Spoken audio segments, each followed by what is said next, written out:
think I've embarrassed myself enough out on the circuit today, so I've enlisted driving legend, 3-time Le Mans winner Allan McNish to give us a passenger lap around in the road car, not in his daily driver, the LMS race car, and we'll see how this thing should really be driven.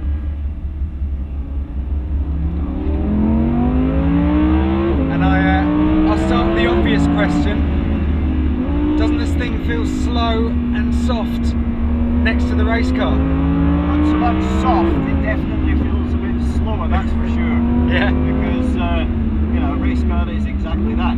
The LMS is much better than the previous generation car, but you can also feel, for me, that the lines, the precision and everything you do with this is exactly the same. Yeah. It's just that ultimately this is to run on the road. Yeah, well, this is the car you can drive to the shops as well as have a bit of fun here, isn't it? What sort of shops do you drive to? Well, I don't know. You know, you own an R8, you need to go to the supermarket now and again, don't you? Come on. This is real life reviews we're doing here. Hopefully you drive it a little bit more gently than this going to the shops now. And you were giving me some tips earlier. You were talking about with the cornering that it's all about when you feel a little bit of movement in the car, it's about how you react to that movement.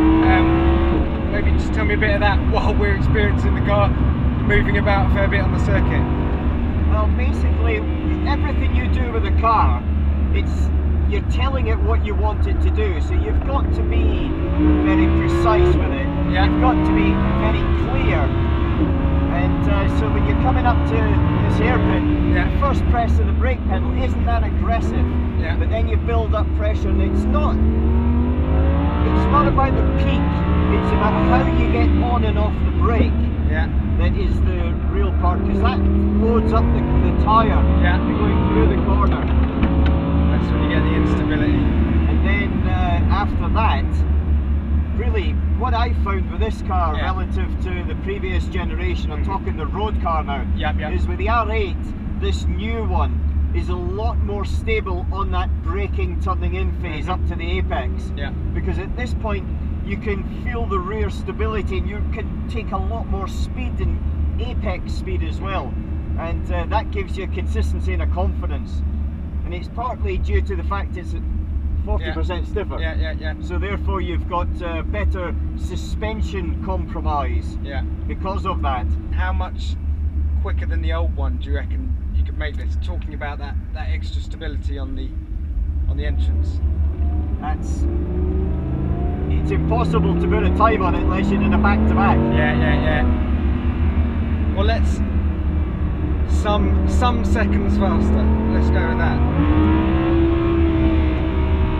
What about this engine? It's I prefer it to the sort of the Ferrari's gone turbocharged V8, McLaren's turbocharged V8. It's nice not having a turbocharger, isn't it? You know, a lot of cars have gone with the turbocharger route lately. This is a not normally aspirated engine. It's 5.2 litre, but it's got instant power. There you feel it there. Just as soon as you go on throttle, bang, it's accelerated, and it keeps on pushing. Now the car is lighter than the last car as well, so that also helps on the acceleration. And what about the four-wheel drive? Because I know you can, this new system, it can send 100% of the power to the front or back, wherever you want. That's depending on the dynamic balance of the car at the time. And it can shift 100% of it to the front or the rear. Now, reality is that it's not going to do that very often. But when it needs to, then it can. Might not be able to see the exact lines that Alan's taken here, but I'm just comparing it to my laps earlier, and it's braking a little bit later, well, a whole lot later, and carrying a whole lot more speed through the apex. Your lines are just a different world to the ones I was taking, but hey, I've got a lot to learn before I win Le Mans. I was kind of hoping that I was braking a bit later than you, to be honest. Well,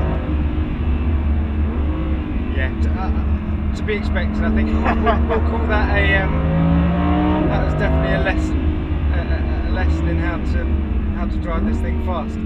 it's amazing. It's the stability. It's sort of mid-corner. It's just neutral and it's balanced. You can place it where you want. That's what I found at my sort of relatively modest speeds. I think the positive thing is that it does what you want it to do.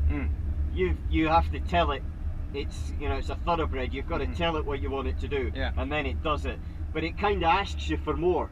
Every time you push it, and that second lap I pushed a little bit harder. I could feel it. Was kind of saying, look, give me more, give me more, give me more.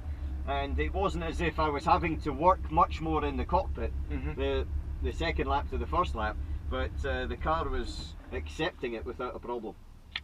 I've got to say, I've now done a few laps on a circuit with this car, and quite a few laps with the LMS. I can see the similarities, I feel the similarities between them in terms of the stiffnesses, because one thing about the LMS and this car is it shares 50% of the car. And so they were developed at the same time, usually in parallel. It's road car, a couple of years race car, and these two were developed in parallel. Sketched and engineered at the same time. You can feel it. It comes out of the same design office at the end of the day. Same mentality, same philosophy. Which I have to say is quite a bit of fun.